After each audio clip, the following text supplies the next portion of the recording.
We're in bear market territory again.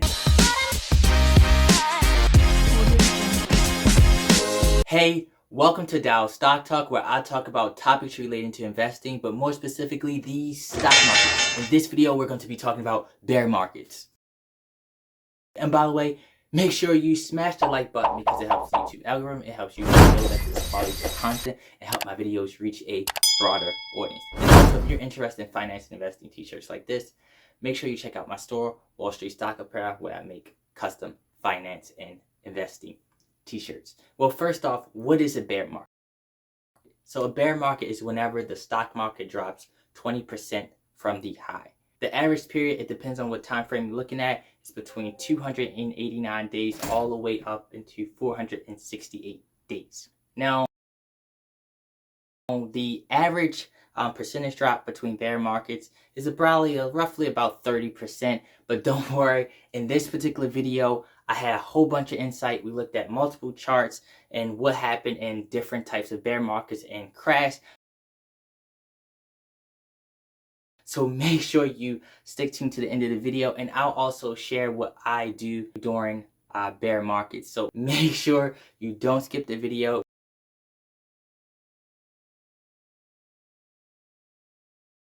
And so in this video, I'm looking from 20% from the high and low, and I also looked at historical returns from year to date for each particular year and combine all the information together to get as much insight as we can about this particular bear market. But one thing you have to remember, historically things can change. It's kind of somewhat of a guessing game with current events, what people may do.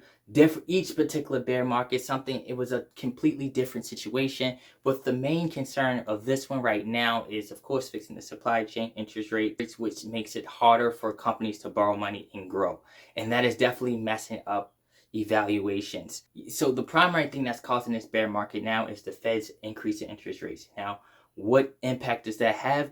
Well, the more the Fed's increase interest rates, the more it becomes expensive to borrow. So companies who are trying to do rapid growth, they borrow money. Now, the higher interest rates is, the more they have to pay back, which makes it very difficult for them to grow and scale. And as far as financial modeling, forecasting and stuff like that, all of that gets thrown off. And also, there's the big concern of the economy slowing down and we going into a recession. Technically, we had 2 quarters of negative GDP, but everyone has its own as far as recession, the severity and stuff like that. But no further ado, let's jump into the information right now. Okay, as we're looking at the recording of this video of September 26th, the S&P is down 23% year to date. Okay guys, let's waste no time and jump into it. You gotta remember guys, I found multiple sources, so I looked at multiple charts and make sure everything aligns. Not like I just pulled out one particular source. So this source is from First Trust Advisor, Morningstar. So if we look at it, we see the bull market and the bear market, what they count as. It says this is a historic chart based off of the time periods of 1926 to 2017. So if you're looking at different time periods, of course the ranges will change. But as we see, the average bull market period lasts 8.9 years with a cumulative total return of 468%. The average bear market period lasts about 1.4 years with an average cumulative loss of 41%. So when I was talking about that range, from the range that I've particularly seen is 30 to 40% range based off of looking at different charts and all that stuff all together.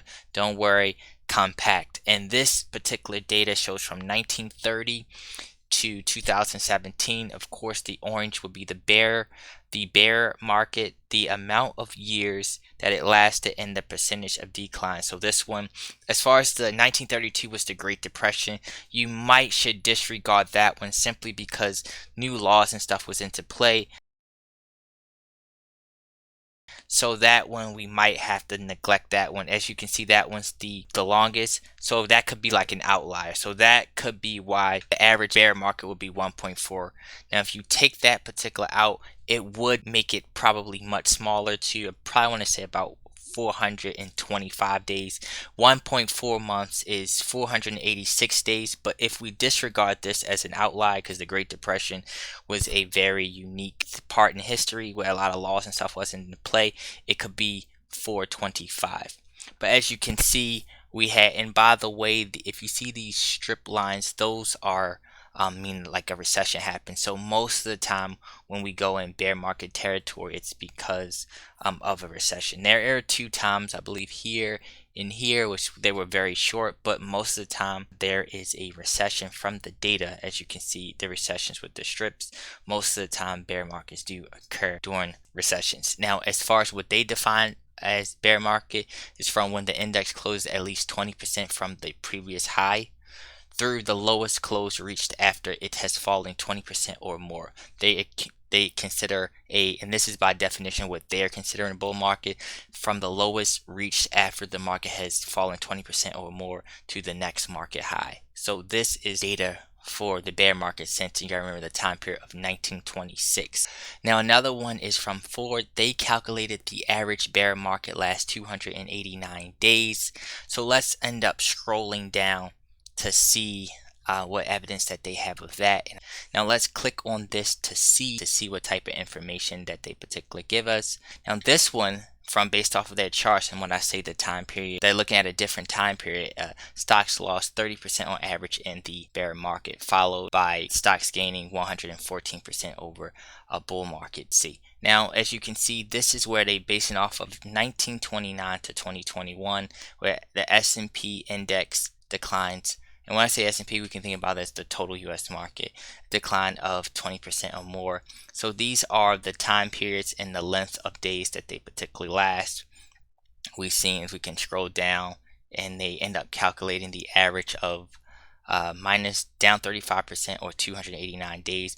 As you can see, the one in 2009 was only 62 days and COVID was only 33. But these are the information that they have for that one. So it's also good to mention what I particularly did for this one is I also looked at the S&P historic return. So I'm looking at it from January 1st to December 31st, so each particular year. So one way you can look at it is from just whenever the market drops 20% from the high, but as another way I can approach it is I'm looking at the yearly annual returns during or crashes or when the market has not been doing so well. From what I've accessed right here, then this is based off of my own personal information, my own personal research. Right here, I noticed that was down 38%. And by the way, I'm taking the average, by the way, so if you want to know what I'm doing. So I've noticed that one, and the whole point of me doing this is just trying to kind of find ranges of bear markets and what particularly happened. So in 2008, we noticed the reason why the market crashed was because of, it really related the mortgage crisis, that the housing prices, they were giving out loans and stuff that people couldn't pay back. That ended up falling, and that had a monopoly effect on the stock market. So there, in this particular case, we're in a different situation. So just keep that in mind. That was the 2008.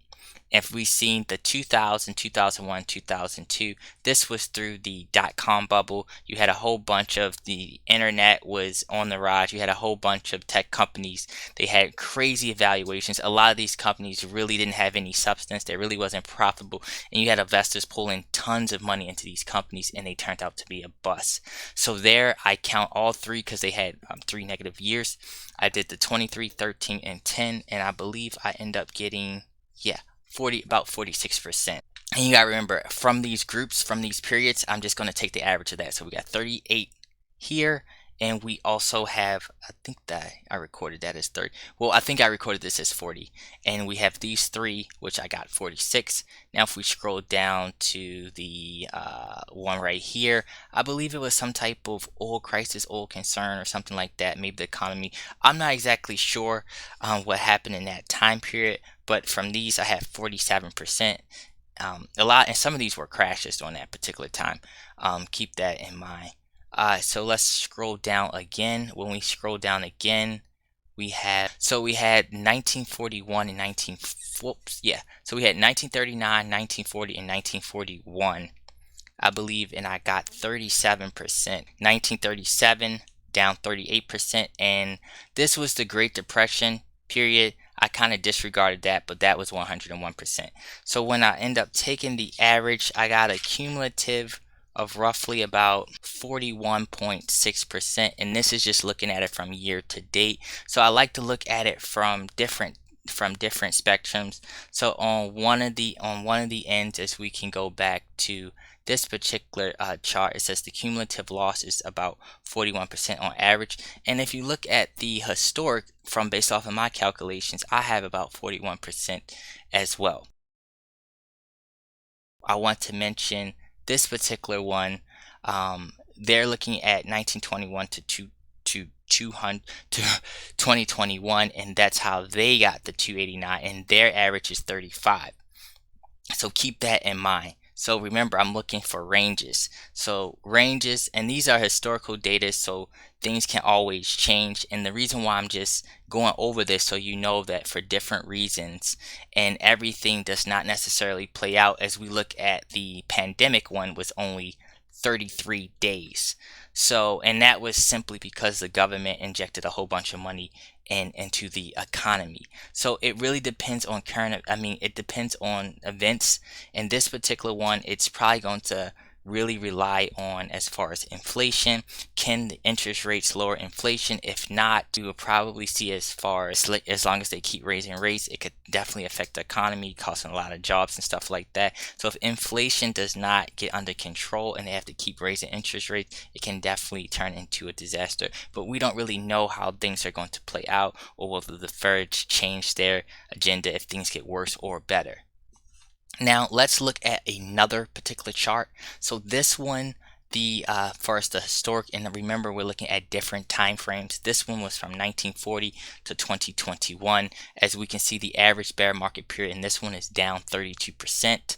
The average duration is over oh, good news, someone paid back my loan, but is over 1 year. So as you can see, they had different periods as far as when bear market occurs, and they got different particular dates. But it's also good to notice that bull runs are much longer than bear markets, and bear markets relative to bull markets are short. So that's why over a longer period of time, just holding your money invested, statistically speaking, the odds are definitely in your favor, because we've seen the gains are really big, and the relative to the losses, as far as percentage drop, it's not that big of a deal. So we went over that one as well. Okay, in this one, they're looking at the past 63 years. As we look at this particular chart, when they're looking at the past 63 years, the average length of the bull market, 55 months. That's a long time.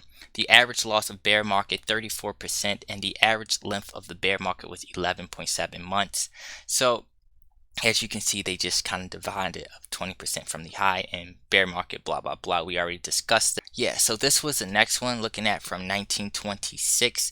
It shows the time period of how long the bull and bear markets occur. I just wanted to show you definitely multiple sources. We looking at this, the average bull market is 9.1 years for cumulative 480%. The average bear market lasts 1.4 years, that's 16 months. With an average of cumulative loss of 41%. Yeah, and this was the last thing I wanted to look at, corrections of bear, 6 charts to explain market declines.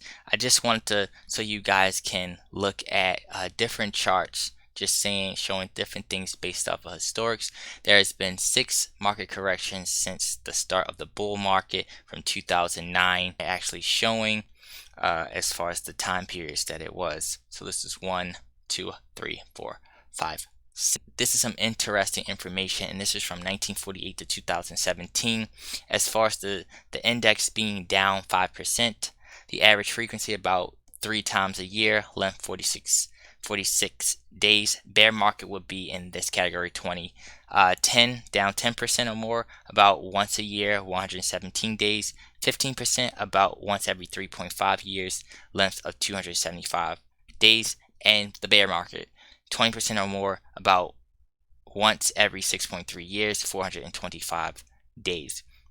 And as we can see, the returns on the bull is much higher than the bear. So bear markets become rare outside of recession. Most of the time, as we can look, and this might be some important information, if it's during a recession period, it's 32%. But if it's during expansion, I mean, it's not a recession, 21%. So that 17 months, 6 months. I'm just kind of looking at things from all different perspectives, as well as giving you guys more charts. So at this one is from since 1949. We're looking at this particular chart. It says the average bear market down 33%, 14 month. Me personally, there's a lot of things that could happen. So for me, I typically just dollar cost average into indexes, and I also use a value investing approach where whenever I see a company that has a very attractive valuation based off of the business metrics, based off of the business efficiency, and maybe historic data, I end up purchasing them. So I don't necessarily try to time the market, but if you were trying to looking for sweet buy points or points where you want to invest a lot more money, as we see historically, once we get to that 30% range, it could be very ideal spot based off of what we've seen historically over the past 100 years. So that 30 or 40% range.